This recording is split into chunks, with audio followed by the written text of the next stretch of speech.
guys, Cass here, and welcome back to another helping of Crazy Easy Keto. As you probably guessed, we're not in the kitchen, so this one we're not actually cooking in this video. Today I thought I would kind of go over some keto tips for beginners, aka don't make the mistakes I did the first time I tried keto, because this is actually the third time I have gone on keto, and through the video I'll discuss some of the things that stopped me the first couple times around, and I swear this weird stash of stuff over to the side will make sense in a minute. The notebook here is because there's so much information I want to go over with you guys, and I just wanted to make sure I didn't forget anything. So I may have like 4 pages worth of notes.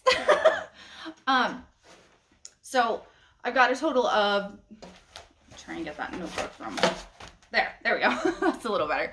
I got a total of 10 tips I want to go over with you guys, and the first one, this is before you even start doing keto, like when you're first thinking this is what I want to do. Now, before you can start keto, if you are a heavy soda drinker, the first thing you want to do is you want to wean yourself off of soda, because going through those caffeine and sugar withdrawals, plus what they call keto flu, which is where you're transitioning from running off of glucose to running off of ketones, it can be really, really intense. You don't want to deal with both at once. Ask me how I know, guys. Just ask. Pretty sure you already know. You don't want it. No, it's miserable. Okay, so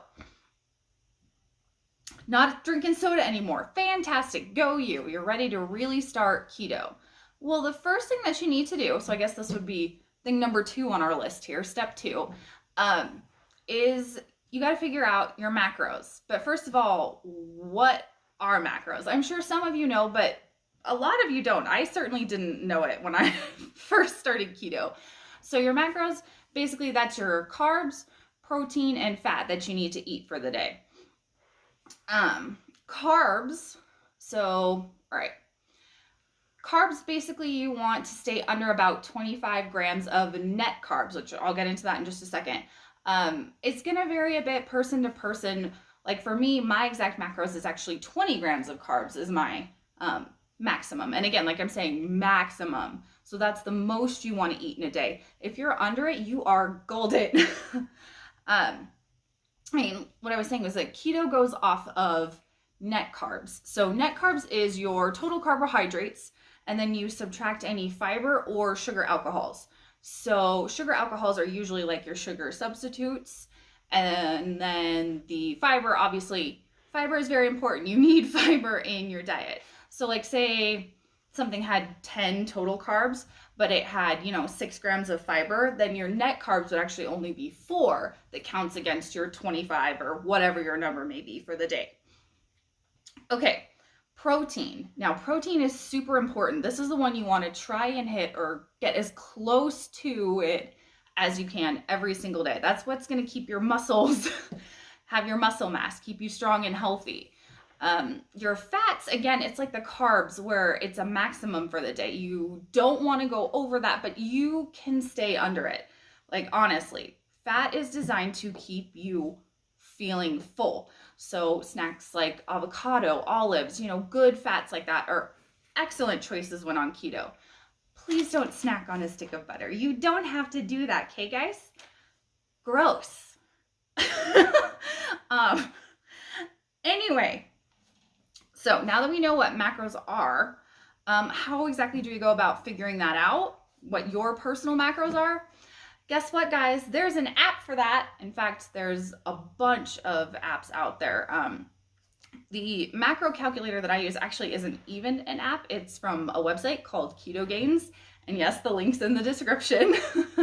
And the reason I like that one in particular is because unlike some other macro calculators that just take in like your height, weight, gender into account, this one also takes your measurements into account, which really gives you a better idea of your body fat ratio and helps you have a more personalized macro plan.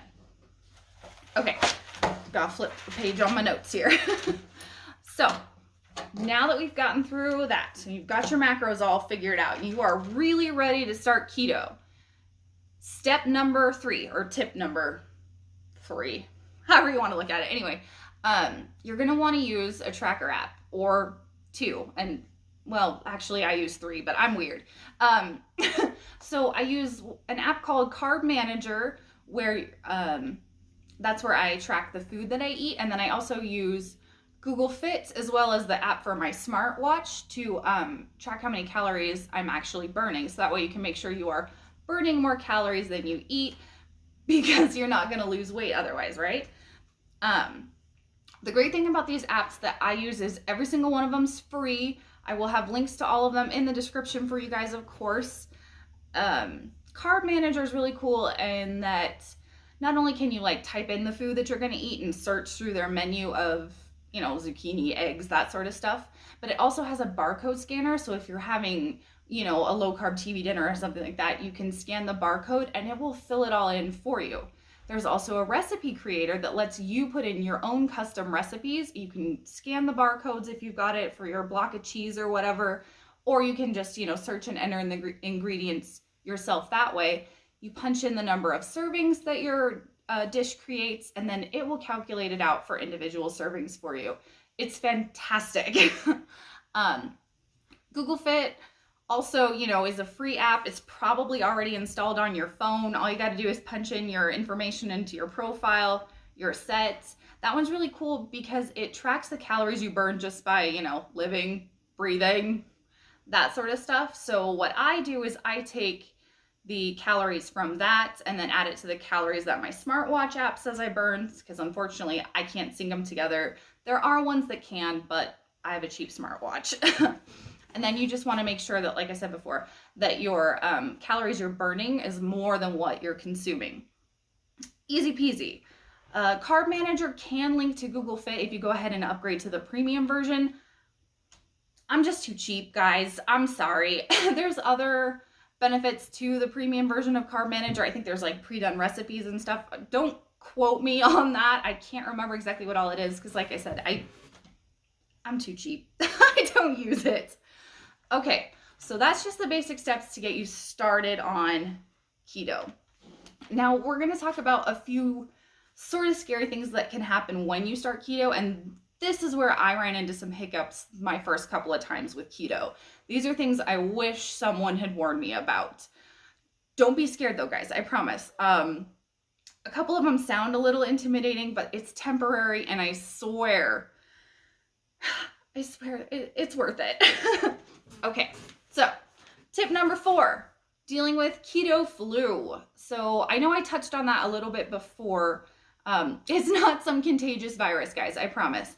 Basically, when your body is going through those like carb and sugar withdrawals, it kind of feels like a hangover, except it can last as long as a week if you're not prepared. Luckily, since I've been through this a couple of times, I can give you guys some tips on how to deal with that. The biggest thing is electrolytes, electrolytes, electrolytes. So Gatorade Zero, Powerade Zero, or I told you I'd get to the stuff I had over here. This right here is what I use most of the time. You just put it right into your water bottle. This one here has got a 46 serving size. There's smaller ones. This is the really big one. But this bottle is only $3.50, so it works out to be cheaper than even the Gatorade Zero and stuff. That's just my personal preference. Again, just make sure it's got the electrolytes, and, you know, always check the back and make sure it doesn't have hidden carbs and sugars. Easy peasy. Another thing that's important is drinking lots of water. Water is your friend. The first week or so on keto, you're gonna pee a lot, guys. There's no way around it. It's just deal with it. It's worth it, I promise. My other tip during that first week is don't start a new exercise routine. If you're already exercising regularly, sure, keep up with it, but don't, you know, add in extra workouts or start suddenly doing weight training when you've only done cardio before or whatever. That is not the time to do that. Let your body transition, get used to being in ketosis before you add in any other exercises, okay? Yeah, it's not fun if you try and work out and just start keto at the same time. don't put yourself through that. Okay. So we've gone over that. Let's get that out of the way. All right, so number 5, and this one is actually the reason I stopped doing keto the second time around. The first time did not last very long because I couldn't tough it through the keto flu. I thought it wasn't healthy because I felt like I had a hangover, but I just needed to keep pushing through and drink the electrolytes. Okay, anyway, sorry. So, like I was saying, this is the reason I stopped keto the second time. This is going to sound scary, but again, it's temporary, and I'm going to go over ways to help you guys get through it.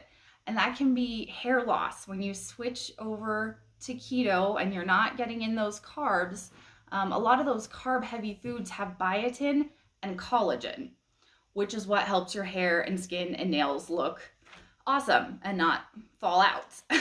But, that's an easy enough fix. You can get biotin supplements. These I get at the Dollar Tree because, in case you guys haven't figured it out, this lady does not like to spend more money than I have to. So that helps. Cheap, easy, $1 a month. I think you guys can handle that, right? And then this stuff right here is a protein powder, but as you can see, it's collagen peptides. No carbs, no taste, 20 grams of collagen, 18 grams of protein. Personally, I throw a scoop of it in my coffee in the morning with a little almond milk and stevia, but you can throw it in smoothies, tea, whatever you want. I haven't actually just put it in water, but that's just a personal thing. You certainly could feel free to try it. This is like 20 bucks at Walmart, and how many servings is this one again?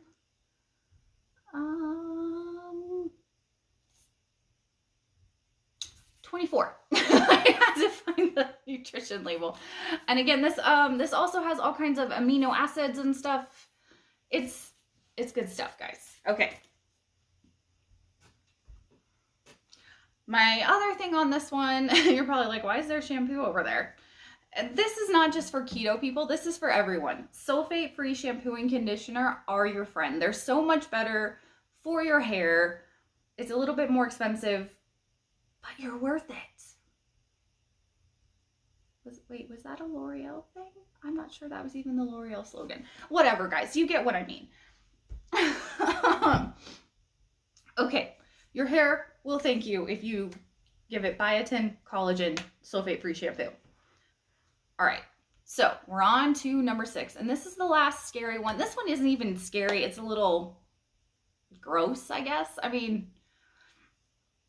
But when you transition from carbs to being in ketosis or doing a keto diet, your breath can get kind of gross during that transition. Once your body gets used to it, it goes away. But for the first couple of weeks, your solution, boom, sugar-free gum. Easy peasy, or mints if you prefer, not a big deal, but I wish someone other than my 4-year-old had told me about that, because that was an awkward conversation with her. All right, now we've gotten through the scary stuff. We've gotten you started. Now we're going to talk about some supplies I wish I had had the first time I did keto, because I didn't have these things the first time around. So first thing we've got is our fabric tape measure, which, is really, maybe I should have put this part at the very beginning, because you want this so you can get your measurements to get your macros to get started. You also want to have it because you want to keep measuring, just like you want to keep weighing so you can track your progress. Also, as you continue to lose weight in inches, you're going to need to recalculate your macros every once in a while. I find about every 5 to 10 pounds lost is a good time to recalculate, because yes, that worked for you to lose weight before, but now you need less because you weigh less, right? You want to keep that progress going. You don't want to plateau. Okay. 97 cents, Walmart. Again, I'm cheap. Also, I have a little planner I got at Dollar Tree that I just write my measurements in. Sorry, it's a little sloppy. My handwriting is kind of chicken scratch. But that way you can keep track of how you're doing and have that here, because a lot of the apps you can't track your inches lost in it. So easy solution. This one, you guys, if you've watched my chicken bacon ranch video, you recognize this one. It's just a standard kitchen scale. It's really helpful to be able to weigh out exactly what you are cooking for yourself, so that way you can really put it into your tracker apps correctly and just keep everything accurate. All right, all the stuff's out of the way now. Yay! Table's not all crowded. Okay. Totally didn't say that was number 7, but whatever. We're on number 8 now. And this one I really fell victim to so hard. It's, okay. A little bit of my story. When I was first looking into keto, I was like, oh, I'll get on Pinterest and I'll find all these keto recipes for my favorite foods, like, oh, keto mac and cheese and keto cheesecake. And more recently, I tried keto cinnamon rolls. If you guys follow me on Twitter, you know how that turned out. Basically, the cinnamon rolls were terrible, but the icing was delicious. But the reason I say not to try and make... Did I even say that?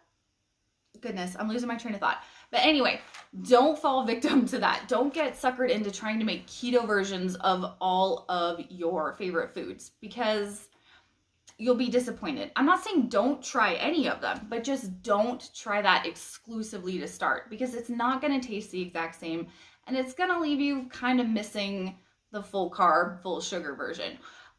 I would say if you really want to try some of those keto versions of your favorite foods, maybe 1 or 2 a week, and look for brand new recipes. Get out of your comfort zone a little bit, because then you don't have those full carb, full sugar versions to compare it to, and it will make you happier. Trust me. Okay. Moving on. Number 9. This one is really hard for me. I struggle with this one so much. But you don't want to weigh yourself every single day. Like, that scale is not going to change every day. It's just going to frustrate you because you're going to feel like you're not making progress. But you are. You really are, guys. I promise. Once a week is what I weigh myself. You know, that doesn't have to be that for you. You know, whatever works for you. Find a routine. And that's the other thing, is like, make sure that when you do weigh yourself, you do it at the same time of day every time, so you're getting the most accurate representation of your progress. Okay. Number 10. You want to set small goals for yourself, right? And it doesn't even have to be related to that scale. In fact, it's probably better if it isn't. Sorry, my bathroom is over that way. The scale is in there. That's why I gestured over there. I probably looked weird to you guys. For me, I actually have this dress, which I totally forgot to bring out. I'm going to grab it. This is the dress this is my goal dress here. It's got the zipper up the back, and right now I can get it zipped to like about halfway. And my goal is obviously to eventually be able to fit into the dress, right? Like, that works for me. But I understand that that might not work for everyone. So whatever motivates you, you know, if it's, I want to lose X number of inches, or I want to be able to do so many push-ups or run a mile in so many minutes, like, whatever motivates you, go for it. Because setting those little goals to reach is way better than just being like, oh, this is taking forever. Because reaching your final goal, like, it's going to be work, you know, it's hard, but you can do it. Which brings us to bonus tip number 11. Don't give up. Okay. As someone who has started keto for the 3rd time around, it probably would have been better if I just stuck with it. That's why I keep coming back to it, because it works. Yes, it's hard, but you can do it. Okay. I believe in you guys. You've got this, and you've got me, you know. I will also link my Twitter, Instagram, and email. You guys can always get a hold of me if you have questions or ideas for new videos. You know, I'm always open to suggestions. I know this video was a lot today, but I just wanted to go over all of this with you, because I feel like this is all stuff I wish someone had sat down and told me. So I'm trying to help you guys out here, okay? I love you all. Anyway, thanks for watching. If you haven't already, please like and subscribe. Oh, and turn on notifications so you always know when my next video is out. Love you guys. See you next time. Peace.